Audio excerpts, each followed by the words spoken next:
Okay, so this will be a feedback slash critique for wumbo. Well, your first problem is you didn't set it to wumbo. Oh, I'm so jealous. I love that name. I love that SpongeBob episode. Maybe I will actually. Maybe your name's from something else, but I don't know. That's all. That's all I'm ever gonna think of. You know the drill. I think you've seen me give feedback before. It's just kind of like, hey man, I like Tekken. I like Paul. I'm by no means a professional with the character, but I'm just giving my 2 cents based on playing Paul, based on fighting Paul, based on watching Paul players, right? Everybody loves Paul. What a character. So yeah, the good news is I finally have time. Work, well, because I have the fucking weekend. Oh, thank God for a 3-day weekend. Technically it was 2 days for me because of work. The bad news is I have no fucking clue what to do against Miguel. It is what it is. So I watched the set a few times. Just try to I try to hear. I believe this is Apple Frontier. Never heard of the guy, but he seems chill. Yeah, I tried to hear what he had to say throughout his commentary throughout the match, and then also just kind of seeing what to do. So I'll be sprinkling my perspective here and there, and yeah, let's just get right into it. It exists. I forget for the season 4. I will be silencing it because I don't want to copyright or anything. Oh, I love the costume. Wario. Changes for Horan. And it's Miguel. Okay, so right off the bat, you have very crisp and clean movement, which will tie into a personal tool I think you should be incorporating a lot later on. We'll get into that later, right? But the movement's clean. The movement's really clean, and that's going to be very important for utilizing some of the tools later on. We'll get to that when we get to personal opinion stuff. Yeah, I think that's a Waluigi outfit. Yeah, it comes with time. And you have to, you of course, if you put like the time and effort to be like, okay, I'm gonna do this here. Like you think consciously. Like you tell yourself, I'm gonna be doing that here, doing this here. So this is gonna be like a habit that it seems to be a thing where it's like you're really aiming for that down forward 2 whiff punish, and I don't think Frontier is just really gonna give it to you as much as you would hope, right? He does try to bait out some stuff with buttons, but he's not overextending as much as he would like. And his whiff recovery on the moves he's choosing to use aren't exactly as lengthy as one would hope for down forward 2. Right? Down forward 2 is pretty fast, but you're kind of overcommitting a lot by just trying to really be. I feel like you're too overeager to try and whiff punish with down forward 2, and just kind of being like, okay, it's not working at the early rounds. That's perfectly fine. Yeah, go for it. But as the rounds progress in this first to 5, it feels like you're still really trying to hold on to that game plan. And like down forward 2 is a powerful tool, but at some points you just gotta go, okay, the down forward 2 is not working out, but let me try a different method of taking advantage, right? Remember, every whiff the opponent does is an opportunity, right? Yes, you can get the whiff punish, but that's not always going to happen. Maybe you're a little too late. Maybe the move that they chose to use recovers really fast, yada, yada, yada. So in those instances, also look at it as in like, okay, well, he's still got some whiff recovery in there. Maybe I can take that time and instead go for a mix-up, right? Is it ideal? Absolutely not. But when the opponent isn't as very, throwing out buttons left and right to just kind of give Paul some free damage, you're going to be like, all right, I got to switch gears and try something else, right? So I wanted to talk about that early on, right? And so when the down forward 2 plan isn't working out after like the first or second match, when you're in a long set, after like the first match, I'd be like, okay, maybe time to switch gears, or the first round, whatever. Start looking at okay, well, at the distance he's at, instead of going for down forward 2, can I chip in with core circle forward 3, or even back 4, right? Those are some pretty good range on them. Paul moves forward a lot doing those moves, and you get in some chip damage and then get the fuck out of there, right? Or if you get back 4, maybe try and continue some offense. But this overcommitment to like the down forward 2 play just seems to be hurting you in the long run. Like, yeah, you're staying safe, but you're not racking up the chip damage that you could be. Right. Then you'll be able to get faster in your thinking. So up forward 2 was an interesting choice there, and I'm not sure why. Like, yeah, he's kind of sidestepping a bit, But I just don't. right? I'm not Then you'll sure be what the reasoning behind it is. I don't think it's like enough where you couldn't. Because the thing is, he's not ducking. He's not flash ducking a lot, right? And I feel like you're better served by going for something like Corsical forward 3. The move tracks really well. It's very rare that the opponent is going to be sidewalking it all the way around, right? They basically have to be right behind you. And if that's already happening, you got bigger problems, right? So the tracking's super good. The range is super good. And this will come later on. Again, in these early sets, it's fine. Whatever. You don't need to do that. But throughout the set, you really, really hammer in the mids. It's always down 1, it's always core circle back 2, it's always like up back 2, etc., etc. And you really hammer in the mids. And that's perfectly solid. However, I think that you don't do enough of your lows to try and counteract, to try and supplement that, right?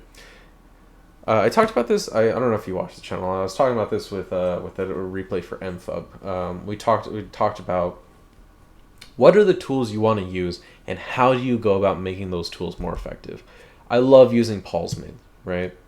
But how do I make those tools effective? The opponents are already going to be wary of Death Fist. So they're always going to be stand blocking very often, and opponents aren't necessarily going to be afraid of Demo Man, right? Maybe the early on, sure, but against experienced opponents like Frontier, who clearly knows like some anti-Paul stuff and knows like what he's in for, he's not going to be worried about Demo Man because he'll just be constantly moving around and backdashing, right? So, what can you do? You got back 4, you got sidestep 3, and you got core circle forward 3. And I guess I'll talk about this now, since we're already there. I think you should really start to incorporate sidestep 3 a lot. Sidestep 3 is slow. I get that, right? It comes out of sidestep, it's got 19 frame startup, and then, some people do the math. I don't know, I heard like you need 6 frames only to start up the sidestep. But then some people are like, no, sidestep 3 is like 29 frames or 30 frames. That sounds really slow when you think about it. And maybe it is, maybe it isn't.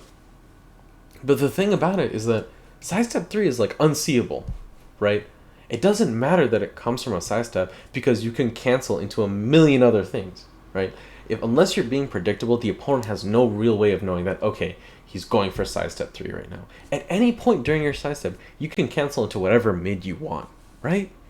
So, when your movement is as crisp as yours is, right, I definitely think you should be using sidestep 3 a lot more, right? You can mask it, you can mask sidestep 3 with movement a lot and start utilizing the sidestep movement to make them think you're going to go for sidestep 3 and then just go for a mid. Or you use the sidestep movement to make them think you're going to go for a sidestep 3, but then you just do an empty sidestep or try to do sidewalk and make Miguel use some of his more like homing options and then counteract. Force him to use the homing options or tracking options that based on the direction you're stepping, and then try to focus on that, right? It's not about you have to utilize the move at every step of every part of the match. It's more so you need to start incorporating it. So again, it's just adding something that they have to be aware of. So I would definitely, sidestep 3, I think you'd be able to use it very well. And you can, if you look at knee gameplay with Paul, and even Justice, although Justice doesn't use it, he uses it at the wall a lot. But they utilize it and they're able to mask it with movement. That during the sidestep, they do like a quick sidestep and then down motion, like really quick. Like it's almost like you're doing like a super jump or something, right? You do down up real quick, and it makes it look like Paul doesn't even move, but he does. And then if you press 3, he does the sidestep 3, right? He does pump and pedal, and it's almost like he doesn't even move. Mess around with that in practice mode. Try to see how well you can do that, because I feel like once you start incorporating that into your matches, you'll definitely see like a lot of easy chip damage racking up and a lot of easy frame advantage and mind games, etc. Right? So definitely start incorporating a lot more sidestep 3, and then course will go forward 3. Very low commitment. Like, yeah, Miguel does have a 14 frame launcher, so you can't just be like super liberal with it, but you also have like back 4, right? And to go back to my original point, why do we want to use these moves? If you never give the opponent a reason to duck, they're never gonna duck, right? And you want to again start using that and start chipping in with your lows, right?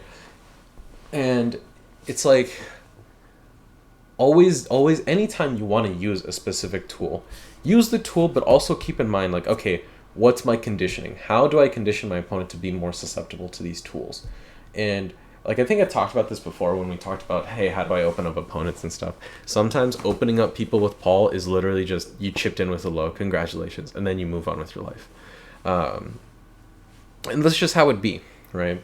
You're just gonna focus on, all right, I got in my chip damage, time to go fuck off and do whatever else. Try to go accept the reset to neutral and then wait for my next opportunity.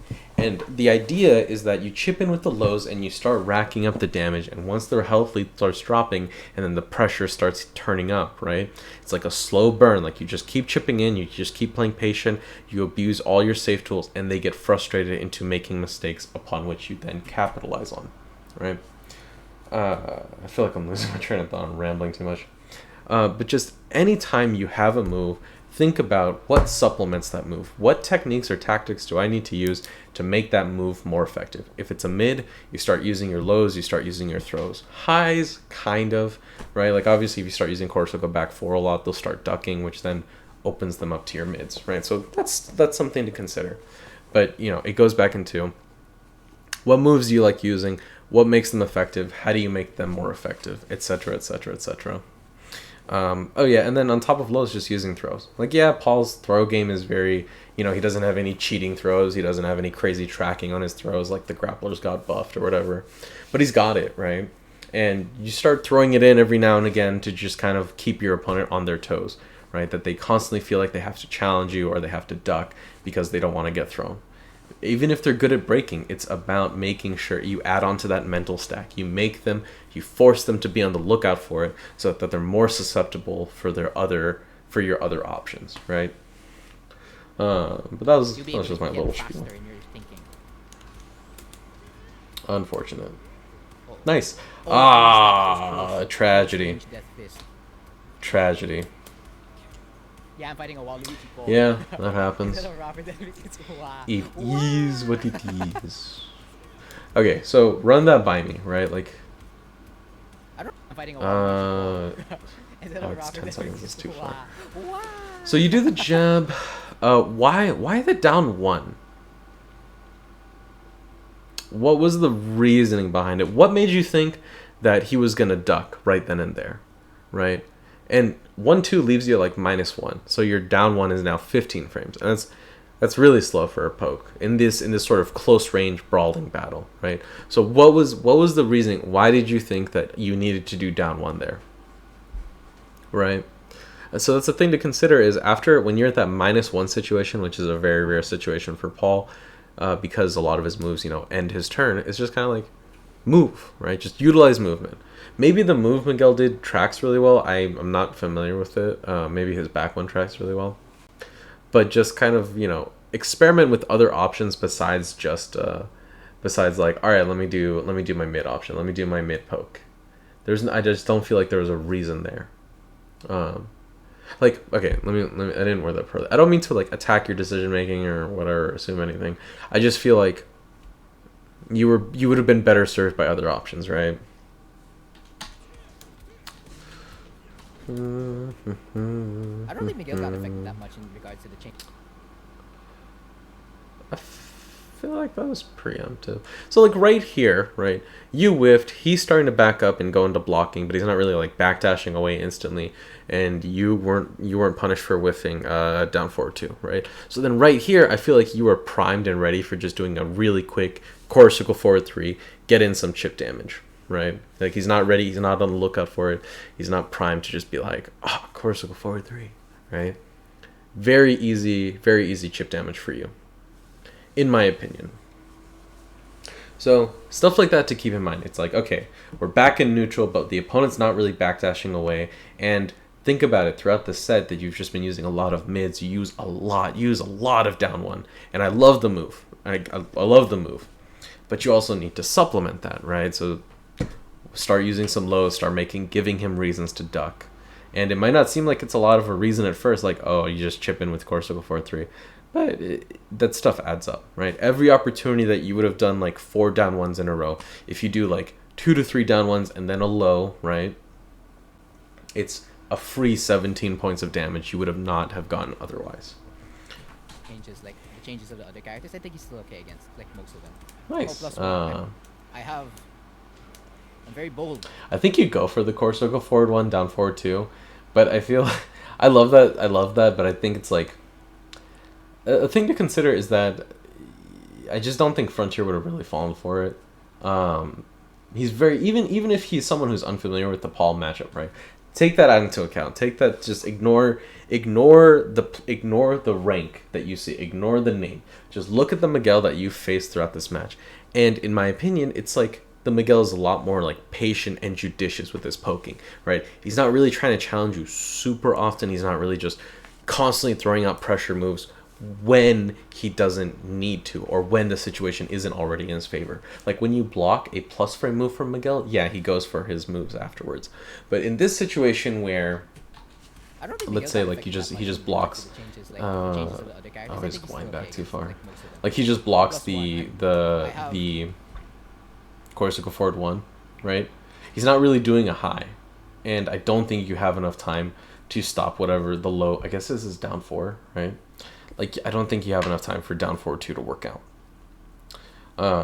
So just be careful when applying that. It's like if you're facing a more patient player and they're not just like spamming jabs a bunch, it's like, yeah, maybe you don't have that luxury. Maybe you gotta use like something else. Okay. Nice. Weird. Yesterday when I was practicing my player 2, Josie was like the best player for player 2. Nice. Best character for my player 2. Now Miguel's outshining all the characters I currently played. Yeah. So, okay. So another thing, it seems to be like, in my opinion, Like you're using a lot of down 1, but he's not. Best character He's for not player 2. really. Now Miguel's outshining all the characters I currently played. Like right here, he's kind of. He's just very waiting. He's waiting for you to end your turn, and then he goes for like his turn stuff, right? Like right here. This way. Unfortunate. Oh, he missed it. Or he missed the punish, whatever. Yeah, it never feels like he's constantly ready to just smother you with his brawling, like poking tools, right? But it feels like he's just waiting, like, okay, wait for an opportunity for him to take, for you to kill your turn, and then he goes for like a big push. So I think in those situations where the opponent's a little bit on the more passive side and a bit on the slower side, where they're like, they're fine hanging back a little bit, I think you're better served with core circle back 2, right? Like I get down 1s fast, but if he's not challenging you that often, there's no point. So doing something like core circle back 2, similar situation. I mean, the difference between -8 and -9 is not that huge in terms of what you can and can't do afterwards. But the pushback from core circle back 2 gives you a bit more leeway. Like you're not just right up in their face, right? Like you're not just, oh, I'm literally in your face at -9, time to block. With core circle back 2, you can arguably avoid a little bit more mix-ups. Like you don't have to worry about as many dangerous things. Will they still happen? Absolutely. But you want to, give yourself a bit, you want to take any opportunity you can to give yourself more breathing room. Alright. Yeah. Yeah, you are. But of course, again, you focus on those areas. Like you just make it simple punishment. Nice. Like nice. While standing 4-4, yeah, your combos are great. Holy shit. Offense. My combos are ass. I just do the usual basic shit. You focus on those areas. Like you So, just make it simple punishment. Yeah, like right like here, and what happened here, right? Like you get the low wall slump, but you overcommit to the 3-2. Be very careful about that, right? There's no way the Miguel can't just do his hop kick or his down forward 2, whatever his version of down forward 2 is, right? Like whatever his standing launcher is, and just demolish you for the backsway cancel. So anytime you gotta, just do like a 3 and just do the 3 if you needed something to commit to, and then focus more on like, okay, wait, did I get the wall slump I wanted? Right? Don't be very careful about overcommitting to a wall combo that you're not going to get, because it's an opponent tech rolling off the wall, they peel off the wall, and then they just see you in whiff recovery. A sharper opponent or someone just ready and primed, they'll just kill you for it. Since it seems like your offense needs more, it focuses more on the opponent standing up rather than knocking them down. That does not connect. Will the cheese work? Ooh. Definitely. Okay, I just don't think there's a situation where currently right now, unless what direction are you? You're on player one side. I'm assuming you're playing on player one side. I don't think there's a direction where sidestep right would it be, I don't know if that's very important against Miguel. If it is, then okay, yeah, maybe don't commit to the sway cancel, but just always cancel your down forward one into sway, right? Remember, you don't have to commit to the sway move. You just got to make sure that you do the cancel and then see what he does, right? What does Frontier do when he sees the sway cancel? Does he immediately challenge you with jabs? Does he let you apply the mix-up? Does he try and chase you down, right? And if you don't want to, you don't need to commit to the move. Just do something like down forward one, back sway cancel, and then sidestep to cancel it into block, right? And then immediately like, okay, what is my opponent doing? How does he react? And that is information that can help supplement your future sets. Will the cheese work? Unfortunate. He's got a launching punch parry? That's crazy. Or is that a Sabaki? None. 0. 4.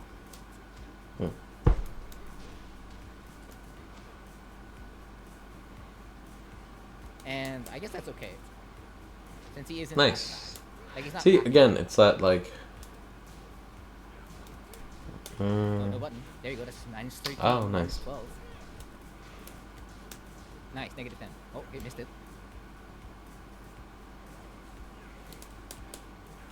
Back one. Good whiff punish. Okay. Spacing. A little bit smoother.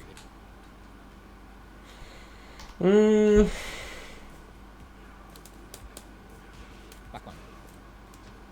Like right here, I feel like he could have gone for a throw. How fast is what's happening here?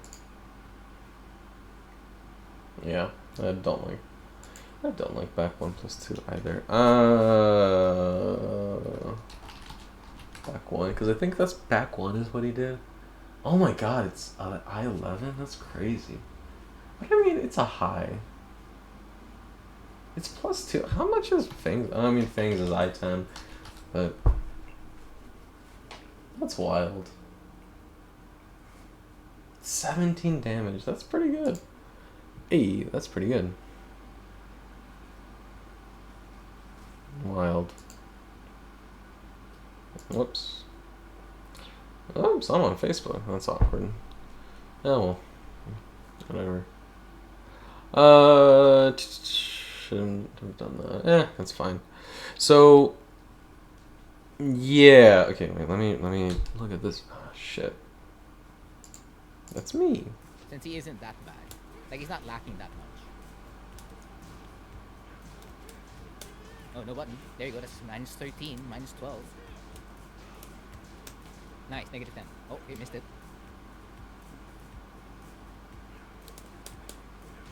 Back one. He's only +2. Spacing. Yeah, that's fine. Okay. A bit smoother here. No problem, man. Committed to the string. Unfortunate. Back one. Why? Okay, so why the Corsica back 4 there, right?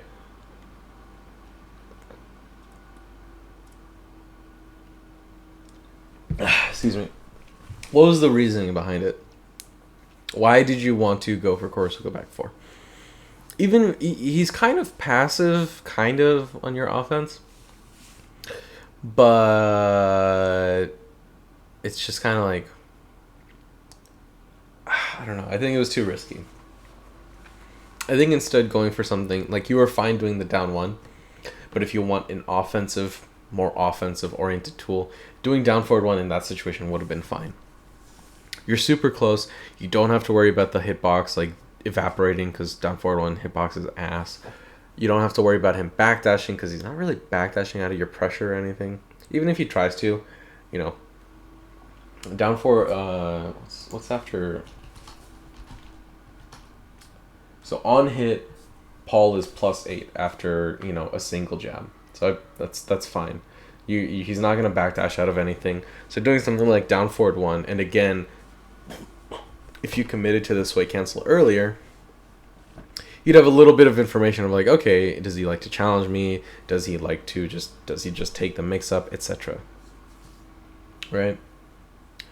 I just feel like the core circle back four was a heavy commitment that you didn't need to take at that moment. FF22, straight to the wall. Okay. Oh no. Bargache. He's murdering him. Giving this to Miguel was so Yeah, Miguel's scurry. Even if it is like a kind of short mid, still pretty good. Nice. Downward. Nice. DF1. Ooh, beautiful duck. DF1. So like, why again? What's the goal with down 4-2 here, right? Like I get aiming there for the whiff punish, but I feel like magic fours and stuff, unless they're just the crappy magic fours like Armor King or something, or like if Jin whiffs forward 4 in your face, and that's kind of, I feel like you're not gambling, you are putting too much of your game plan revolving around that whiff punishment, and instead going for focusing on like treating it as a mix-up opportunity rather than focusing solely on the whiff punish aspect, right? Definitely think you need to vary up the game plan there about like, hey, what you can and can't do. Ah, okay. So it was off chance. Okay, beautiful. I'm at the wall. I'm losing spacing. I'm losing space, position. Nice, the patience. You could have gotten me there when I whiffed down jab. Losing space, position. Nice, the patience. You could have gotten.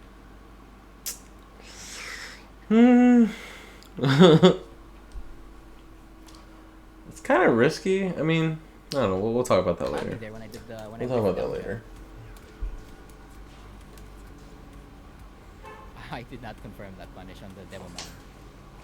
Nice. Okay, so like right here, right? You get the up back 2, but I think part of the reason was that he was aiming for like a sidestep more so than he was aiming to duck. And over here, when you have his back to the wall, you try and go for like the up back 2 again. Does he block it? Yeah, like you go for the up back 2, but unfortunately it whips in his face. Right here, in this situation, I feel like this should have been core circle back 4, right? I want to say it has a little bit more range. But that should have been core circle back 4, right? He hasn't really been ducking you throughout the match, right? It's not like he's flash ducking you. It's not like he's psychic and is able to read when you'll go for a low or a high. He's like a solid wall, just kind of moving back and forth, right? And right here, you would have been better served by core circle back 4, so that you can maintain it's not like a pressure situation, but being at +1 versus being at -1 is a world of difference, right? Just being able to have like your jab be able to make sure that they beat out whatever Miguel tries to do outside of a high crush move, right? Or outside of just straight ducking. So core circle back 4 would have better served you here than overcommitting on up back 2. And up back 2, it wasn't like the worst idea, because normally the side launch is very awkward, but he would have gone straight into the wall and you could have, kept up the pressure. So I don't disagree with it. I just think like the range was just unfortunate, but I still think you were better served by just kind of like, okay, in a situation where I know my opponent is not going to duck, so you have the option between up back 2 and core circle back 4, right? Because you're instead focusing more on how do I make sure that he stays locked in place and he doesn't try to like move around too much. Core circle back 4 is the way to go, because the +1 is so huge, right? And then you can, utilize movement or just, go for a jab after to try and make sure that like, hey, stay in place. Don't try and challenge me, right? Nice, low parry. Sick combo. Holy shit, combos are good. Oh, my combos are ass. Yeah. This is game time, baby. It's the time to shine. It's for Paul's time. Right? Unfortunate break. Oh no! No! Oh, that's tragic. That's a tragedy. That's a tragedy. Okay, so what happened? What happened? Aren't there some games? So you do Corso back 2, and you get down forward 1. You do the jab, and you go for the throw. None of these are bad. It's just unfortunate that the throw happened. What the fuck is this? Snake edge. Go. Is that a snake edge? No. But that's also a really good move. I want to say it's a snake edge. Come back 1. Yeah, okay. So yeah, it's a snake edge, right? Like it's 25 to 26 frames. I don't know, it's pretty subtle, I guess. I don't know. I don't know. That's a tough situation. And it doesn't stagger block, which is weird. I guess he's grabbing with the hand. I still think that's kind of dumb, but whatever. I mean, it's launch punishable. It doesn't matter. You block it, you launch it. It'd just be nice to get like a, you know, like a delayed hop kick punish on those things is always nice. Wait, what's...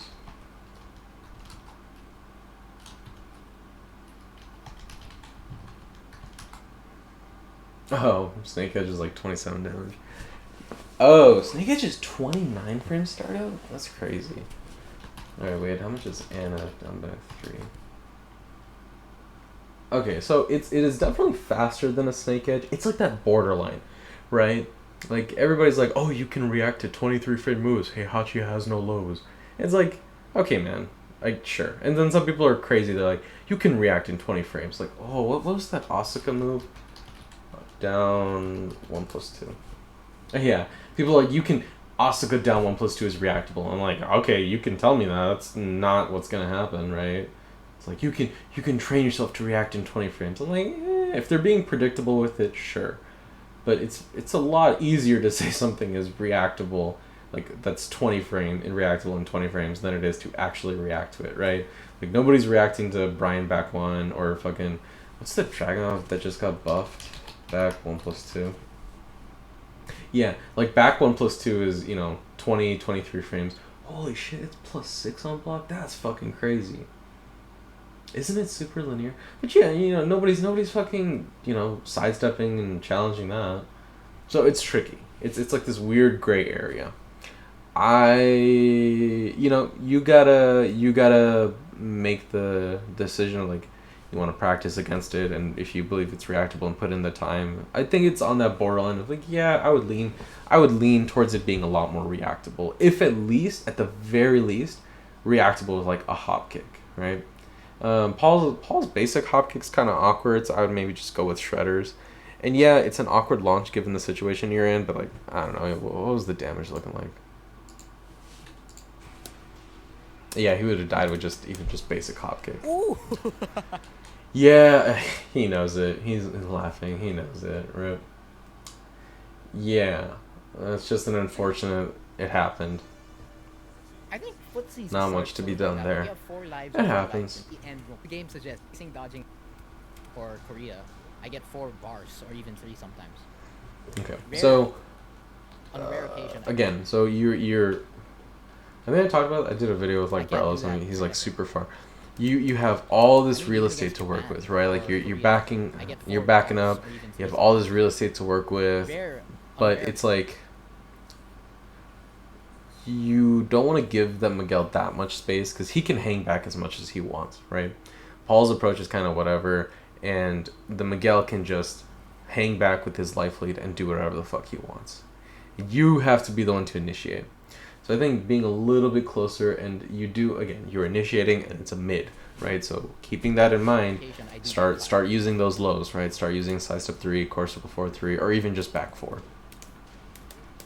To just kind of give yourself, just start getting in that chip damage, and giving him a reason to want to be like, oh yeah, that's why I need to duck. At least Miguel has released errors. Unfortunate. Although the one thing for Miguel I'm surprised he didn't. Oh, I mean, I guess it doesn't matter. Oh, hell yeah. Robbery time. Let's go. with wall standing 2-4. I want to be able to like crouch cancel 2 DF2-1 or crouch cancel neutral hop What's kick. the mix-up? Unfortunate. That's like the only thing Okay. I'm concerned with Miguel. Mm.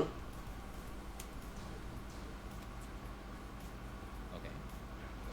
Beautiful. I did not get that. Down 2. Yeah, Yoda. Dancer legs. The dancer legs. Okay, yeah, so again, he's just whiffing Magic 4 in your face. You're just going for down forward 2, and it's not working out. Aim for a low, aim for another opportunity, or, go for a quicker whiff punish, going for like 1-2. In this distance, you kind of risk it just whiffing. So I feel like you're better served with like back 4 or core circle forward 3. But I feel like you're putting too much of your effort into, oh, if I just whiff punish with down forward 2, I'll be fine. It's like, maybe not. And if he's just gonna be doing, isn't that power crush punishable? And if he's just gonna be doing a Magic 4 bunch, like trying to like bait into something, I feel like you definitely have enough time between the recovery of a whiffed Magic 4 from Miguel into another Magic 4 to do something like forward 1+2. In the previous round, when you had the broken throw, right? When you got the successful jab, I think I would have just done forward 1+2 instantly. Just be like, I don't think he's gonna challenge me yet. I think he's just gonna wait it out, right? He's very patient. He's very just kind of trying to be methodical in the approach and not trying to like get too greedy. So right then and there should have just been forward 1+2 and forcing him into a more unfavorable situation. And then right here, instead of trying to be like, oh, I gotta get the whiff punish with down 4-2, just be like, okay, well, he's just gonna whiff in my face. I'll just do something like forward 1+2. Yeah. Dancer legs. Yeah, like right there. Unfortunate that you missed it, but then afterwards, I feel like you need to let go of that commitment. I mean, not Paul Phoenix, Waluigi. He's trying to show us the true boy on bike. Oh yeah, he also. I feel like that's jab punishable, but I don't know. Yeah, he does. Ooh, beautiful. Ooh, nice sidestep. I'll take that trade. Never Nice. mind, I won't take that trade. Nice sidestep. He's gonna get the wall. QCF2. QCB2. Ooh, got to get throw. the space. Here we go. SS3. Zach has a lot of real estate to work with. Oh, unfortunately, gets no. Will this be it? Only one point. No. Let it hit. It's gonna kill. Yeah, he does a fuck ton of damage. Kills, congratulations. That's unfortunate. Kill. Nice. Do you get anything aside from that? No. Okay, so right here. And if you bet on it kills, congratulations, it killed. Nice. You got this. You got him. You're using your core circle back to. He's very patient. He's respecting you. Right here, it should have, like, when he dashed in front of you, instead of sidestepping, and because core circle forward 2, surprisingly, is pretty linear. I think it's got a fat ass hitbox, so sometimes it's like, oh, it tracks. It's like, I think they just got clipped, right? It's got a pretty generous fat ass hitbox. So right here, you sort of, that's like after the second one, or maybe even after the first one, forward 1+2, core circle back 4, right? Forward 1+2 takes advantage of the fact that he's not trying to sidestep you a bunch yet. Core circle back 4 takes advantage of the fact that he's hesitating, and he's also just kind of like, all right, let me just, it'll shut down if he tries to sidestep. Normally I wouldn't recommend it, but when he lets you rip like 3 core circle back 2s in a row, it's kind of like, okay, the guy's not like super passive or something, or what's the word? What am I trying to say? It's just the confirmation of just kind of like, okay, I'm clearly facing someone who is going to be a lot more passive on their offense or on their defense than, trying to mash out a button. And he's not trying to like mash out back 1 until he's like a little bit closer, right? So leverage that in your favor.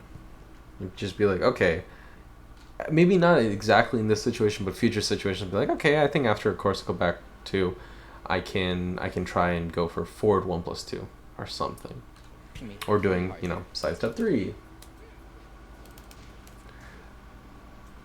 Oh, that's unfortunate. I can stop mid-checking for a while, since he's more or less going to be, what do you call this? Standing. Okay, 1-4. Gotta get myself out of the walls. Paul is crazily dangerous with that wall. Push him there. Nice. Never mind. He's gonna get out of the wall just like that. Gotta get out myself out of the walls. Paul is crazily dangerous with that ball. Push him there. Never mind. He's gonna get out of the wall just So like why? Like, what was the reasoning here, right? What was the reasoning? You have the life lead. You're playing Paul, who's got down 4-2 and Corsica back 4. Why advance forward? What was like the game plan gonna be, right? And that. Hold on. I get it that it's like you know, I don't know. Actually, I can't say that I get it. I think it was just way too greedy on that part, right? I think you were better served by dashing in and just dash blocking in and start repositioning yourself so that your back isn't to the wall, right? So that way, if the Miguel advances on you and you start to go on the defense, that he doesn't just push you all the way to the wall again. So I feel like you're definitely better served doing that as opposed to committing to trooper roll, right? That's just unfortunate. Yeah. Oh dear. Oh dear.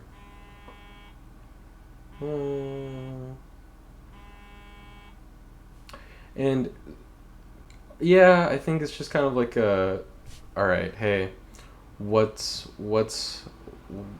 why the overcommitment when you had the life lead, when you had everything going for you? Why the overcommitment, right? Uh, huh. I'm just gonna pause this real quick and then